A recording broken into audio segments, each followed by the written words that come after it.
And our apologies, we're interrupting Hard Talk. You will get another chance to see it because Aung San Suu Kyi, the Nobel Prize winner, who is effectively the leader of Myanmar, is making a much anticipated televised address on the violence that sent at least 400,000 Rohingya Muslims fleeing across the border to Bangladesh. Here she is. And the steps that we are taking to overcome them. This year, as I shall not be able to travel to New York for the dramatic. When our people voted for the National League of Democracy in the elections of 2015, they, in fact,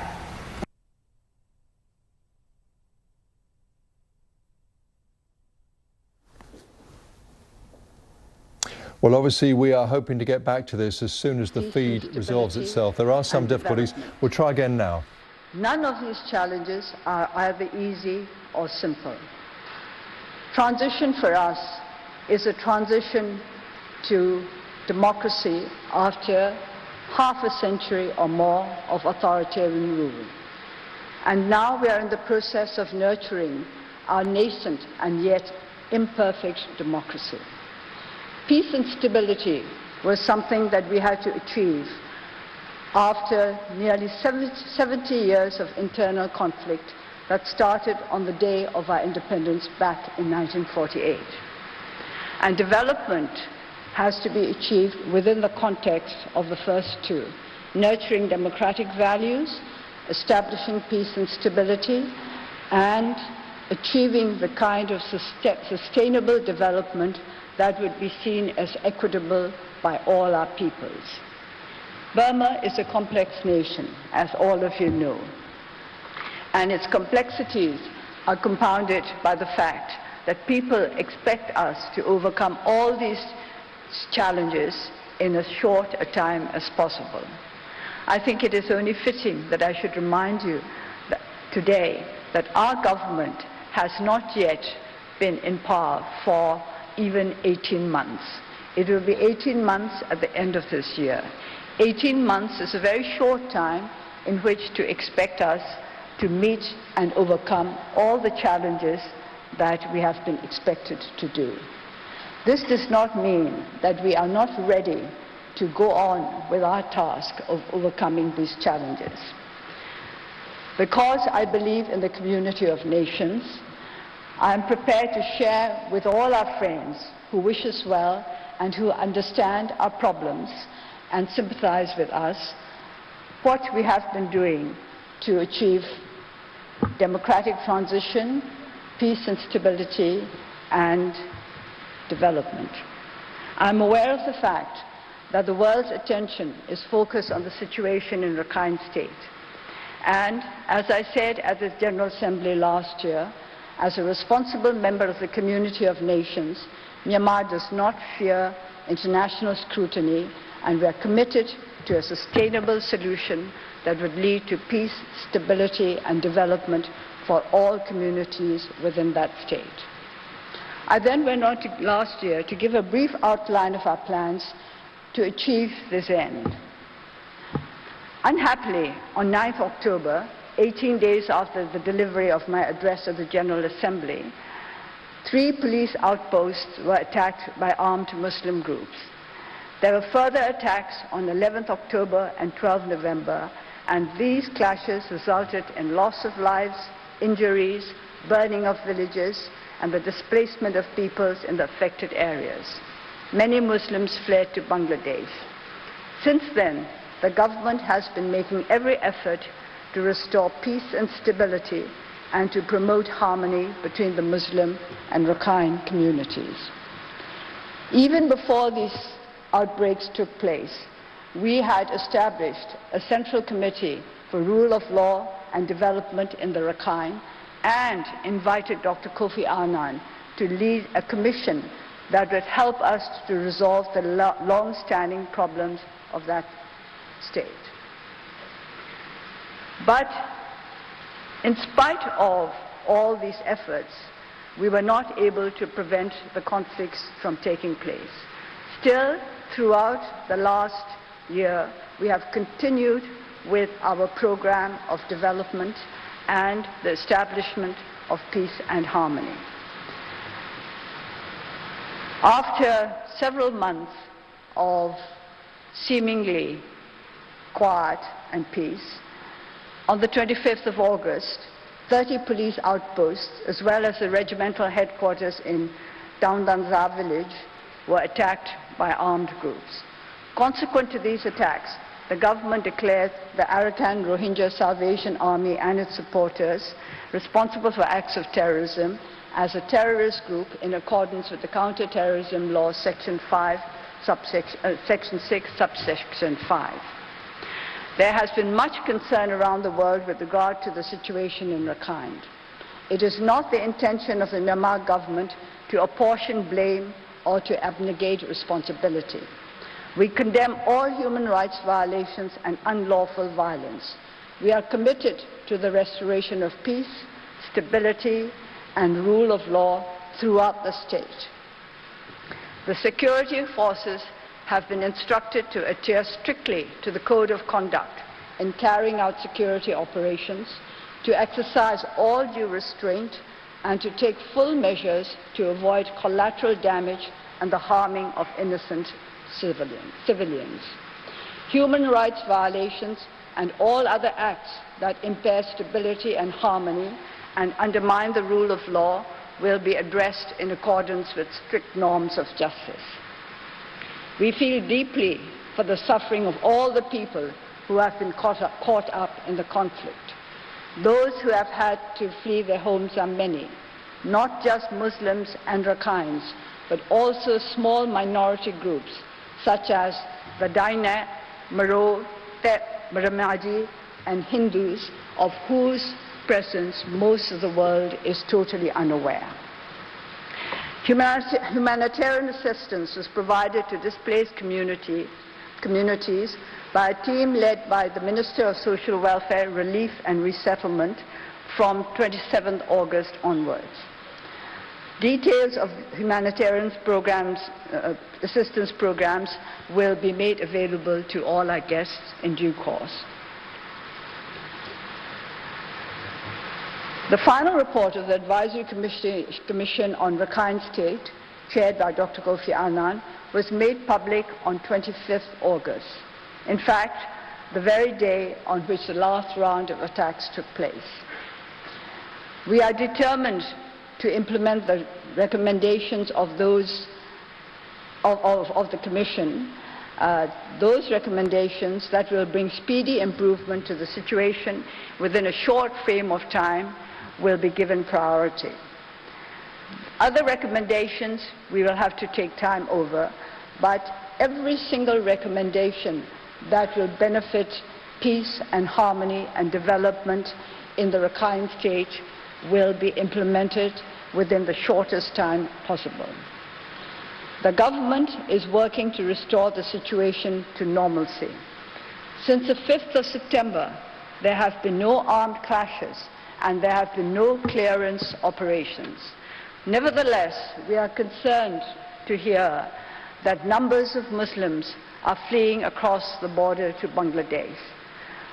We want to find out why this exodus is happening. We would like to talk to those who have fled as well as to those who have stayed. I think it is very little known that the great majority of Muslims in the Rakhine State have not joined the exodus. More than 50% of the villages of Muslims are intact. They are as they were before the attacks took place. And we would like to know why. This is what I think we have to work towards. Not just looking at the problems, but also looking at those areas where there are no problems. Why have these problems been, why have we been able to avoid these problems in certain areas? And for this reason, we would like to invite the members of our diplomatic community to join us in our endeavor to learn more from the Muslims who have integrated successfully into the Rakhine State. If you are interested in joining us in our endeavors, please let us know. We can arrange for you to visit these areas and to ask them for yourself why they have not fled, why they have chosen to remain in their villages, even at a time when everything around them seems to be in a state of turmoil. Apart from what we are doing in the matter of allaying the fears of our people, I would like to say that we have been continuing with our socio-economic development programs in Rakhine. Let me outline a few of them. The Rakhine State Socio-Economic Development Plan 2017 to 2021 has been drafted to boost regional development in various sectors. Hundreds of new jobs and opportunities have been created for local people through private-public partnerships. The viability of a new special economic zone to bring new jobs and businesses has been assessed. In terms of infrastructure development, electrification has been expanded with new roads and bridges built, including a new highway connecting remote areas previously only accessible by boat. All people living in the Rakhine State have access to education and healthcare services without discrimination. Healthcare services are being provided throughout the state, including hard-to-reach areas with new mobile clinics. The government has upgraded 300 schools in Rakhine. The vocational and technical training programs have begun. Muslim students also have access to higher education without any discrimination. Humanitarian aid reached all communities in 95% of the affected areas before the recent attacks on August 25th. We are now starting another round of humanitarian aid endeavor, which we hope will take care of all the peoples in the region. With regard to IDPs, 3 camps have been closed and the necessary assistance provided, including the building of new houses. There is more to do in that area. We are aware of the challenges and we are facing them. With regard to citizenship, a strategy with specific timeline has been developed to move forward the national verification process. But this is a process which needs cooperation from all communities. In some Muslim communities, their leaders have decided that they are not to join in the verification process. We would appreciate it if all friends could persuade them to join in the process because they have nothing to lose by it. We are also trying to promote intercommunal religious harmony by engaging interfaith groups. A new curriculum is to be introduced in schools with a focus on moral, civic ideas and peace and stability. A new FM radio channel has been set up to provide information on, among others, healthcare, national verification process, and education to all communities. It broadcasts in Rakhine, Bengali, and Myanmar languages. The training and capacity building for police and security forces are being provided in cooperation with the EU and the United Nations agencies. Since December 2016, local and foreign media groups have been given access to areas previously off-limits in Rakhine. Even after the outbreaks on the 25th August, we arranged for several media groups to visit the afflicted areas. The government is working hard to enhance existing relations with Bangladesh. The Minister of State for Foreign Affairs and the National Security Advisor visited Bangladesh in January and July of this year. We were also hoping for a visit from the Home Minister of Bangladesh, but it had to be postponed for reasons I think, other commitments on the part of the Minister. But we will welcome him at any time that he is able to come, and we hope to take forward the arrangements with regard to the security of the border, which we are trying to implement together.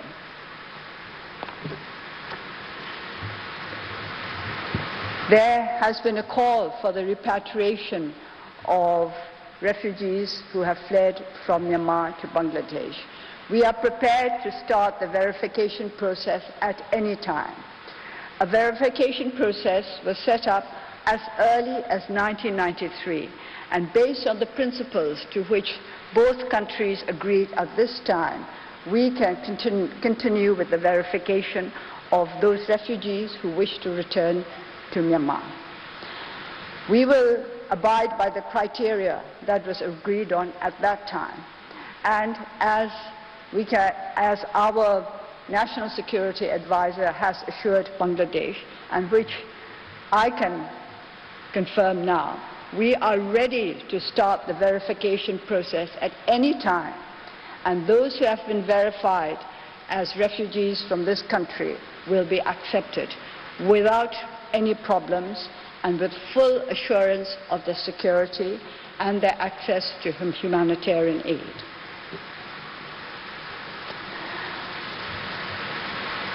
I understand that many of our friends throughout the world are concerned by reports of villages being burned and of hordes of refugees fleeing. As I said earlier, there have been no conflicts since the 5th of September and no clearance operations. We too are concerned. We want to find out what the real problems are. There have been allegations and counter-allegations, and we have to listen to all of them. And we have to make sure that these allegations are based on solid evidence before we take action. Action will be taken against all peoples, regardless of their religion, race, or political position, who go against the laws of the land and who violate human rights as accepted by our international community. We have never been soft on human rights in this country. Our government has emerged as a body committed to the defense of human rights, not of any particular community's rights, but of the rights of all human beings within the borders of our country.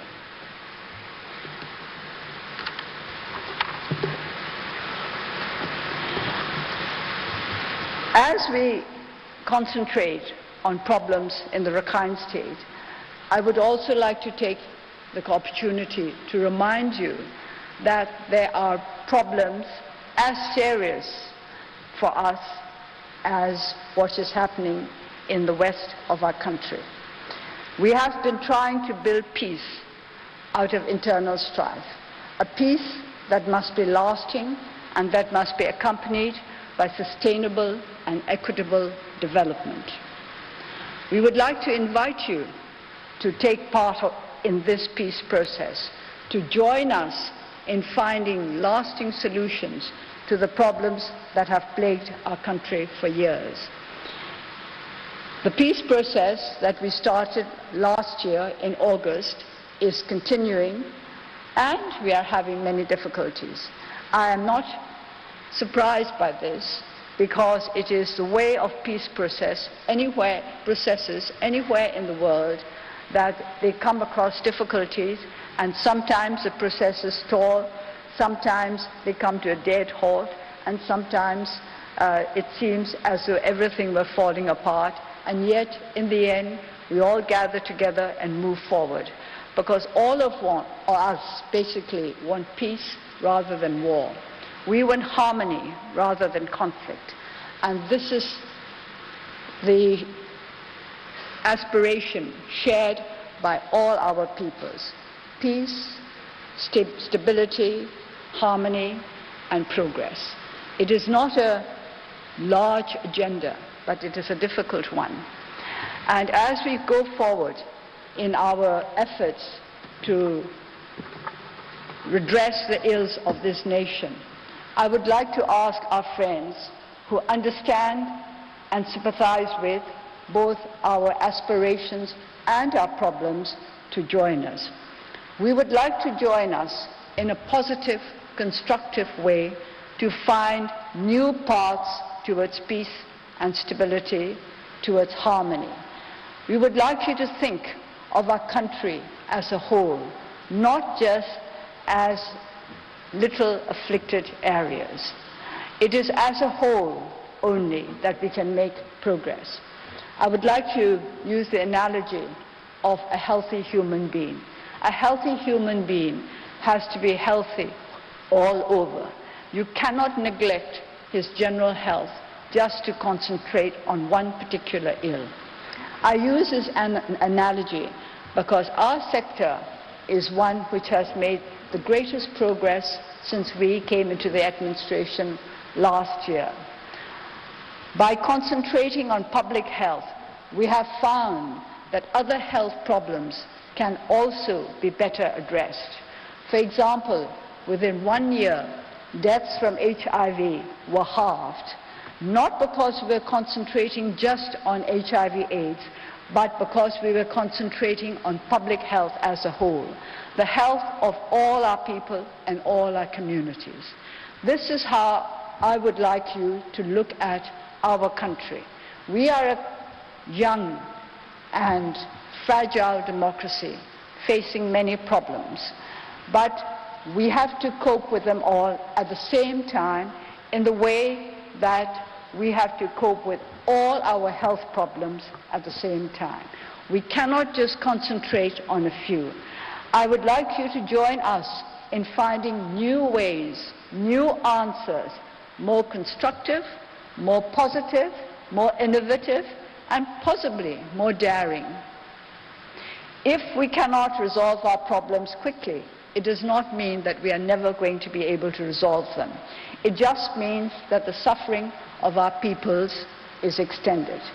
We would like to bring an end to the sufferings of our peoples as quickly as possible. We would like to make our country a nation within whose borders everybody can live in security and in prosperity. This is a large order. This is a big ambition, but it is not one impossible to fulfill. We all have to join together. I accept that the real responsibility lies with us, the people of this country. All the people of Myanmar, from the government to each and every single individual within this country, has a responsibility for the development and the progress of this country. But we would like our friends to join us in our great endeavor. This is certainly a big endeavor, an ambitious endeavor, a determination to build out of a country beset by many problems, a state that is healthy, that is strong, that can look forward to a secure future. It is sad that in meeting our diplomatic community, I am obliged to focus just on a very few of our problems when there are so many which I think we could resolve together. That is why I'm opening the door to all of you who wish to join us in our endeavors. We invite you to join us, to talk to us, to discuss with us, to go with us to the troubled areas where we can guarantee security for you, because we don't want the added problems of anything happening to any of you. And we would like you to join us there, see for yourself what is happening, and think for yourself, what can we do to remove these problems? And also, I want you to take special care to study the peaceful areas. How have they managed to keep the peace? How have they managed to preserve harmony? Why are they not at each other's throats in these particular areas? This is the answer that we need. It is not just a matter of removing ills, but also of promoting what is positive. We have to remove the negative and increase the positive. And we would like to do that together with all of you. As you are probably aware, our Minister for Resettlement and Rehabilitation is leading our humanitarian assistance program. We are very happy that the international community of the Red Cross is joining us in this, and we would welcome others who would like to aid us in our endeavors. Many have already committed to help us by donating generously in cash as well as in kind.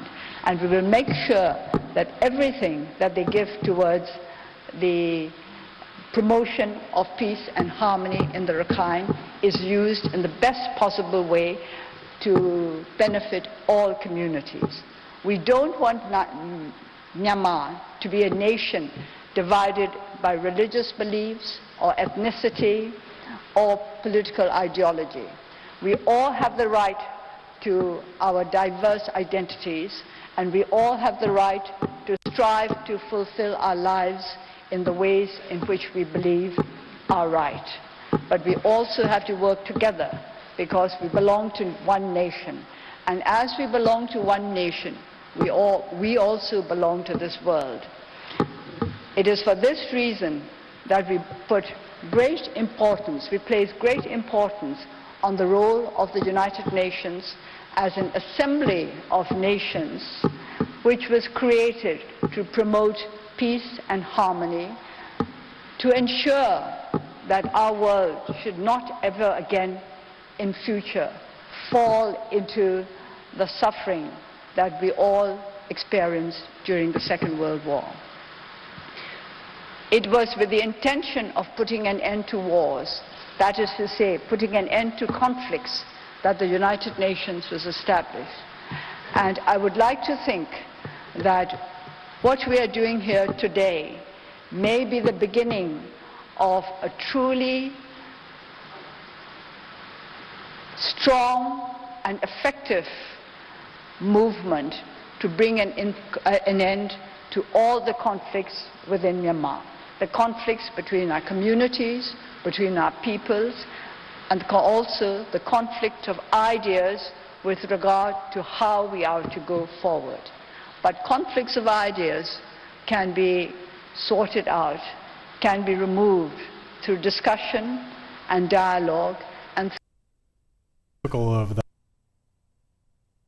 Us to see other people's point of view. And I would also like to say the generosity and courage that would enable other people to see our point of view as well. It is by cooperating only that our world can go forward. By attacking each other, either in words or with weapons or even with emotions, will not help us. Hate and fear are the main scourges of our world. All conflict arise either out of hate or out of fear.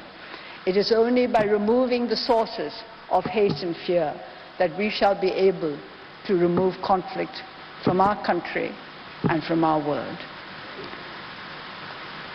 As you know, there are many allegations and counter-allegations. I have not gone into any of them because it is not my purpose to promote and encourage conflict, whether of ideas or of arms, but to try to promote harmony and understanding. I hope you will understand us and join us in our endeavor. As I said earlier, this is a diplomatic briefing.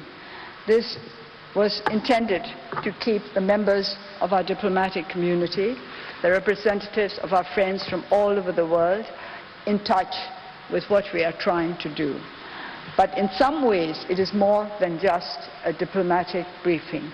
It is a friendly appeal to all those who wish Myanmar well, a friendly appeal to help us to achieve the ends that I think you would agree are desirable, not just for this particular country, but for countries all over the world.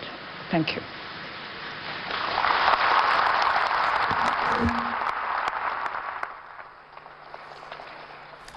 Thank you, Excellency.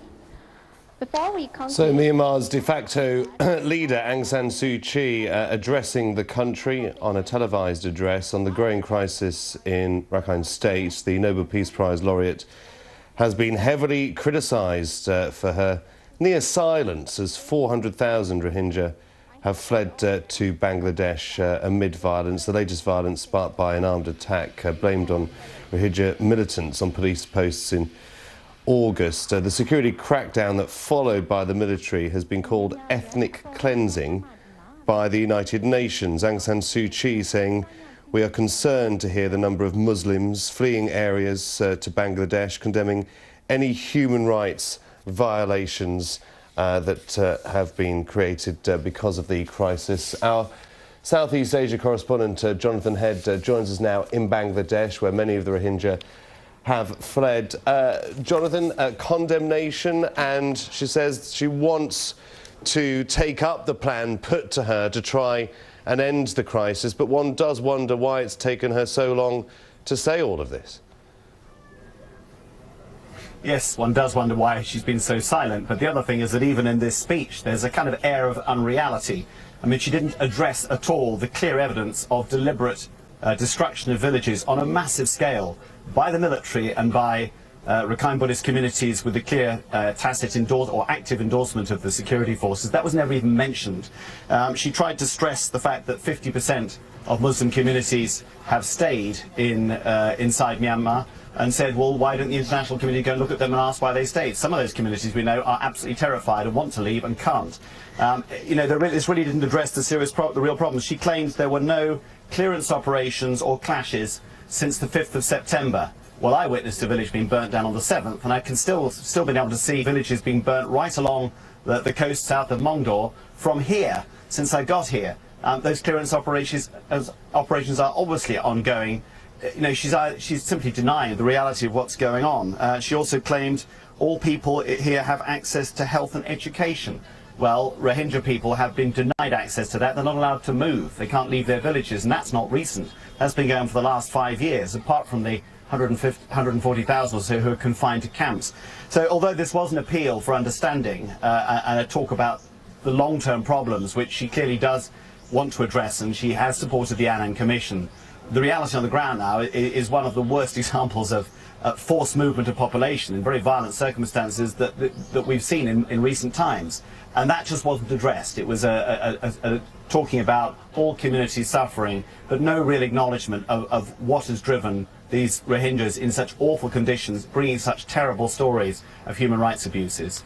And Jonathan, briefly, I was speaking to UNICEF yesterday, one of a number of organisations confirming they are sending large amounts of aid to the refugees in Bangladesh, but it's just not getting through. Do you think anything may change imminently there?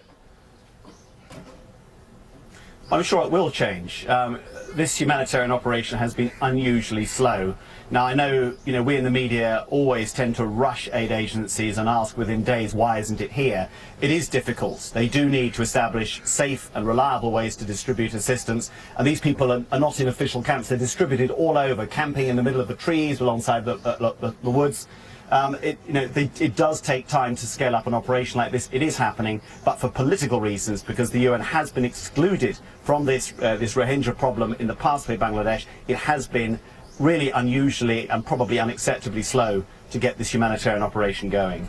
Jonathan, thank you for that. Jonathan Head there for us on the Bangladeshi border, where many Rohingya have fled. And thanks for joining us here on BBC World News. Much more on Aung San Suu Kyi's national address on the plight of Rohingya Muslims fleeing what has been described as ethnic cleansing by the United Nations in Myanmar throughout the programme.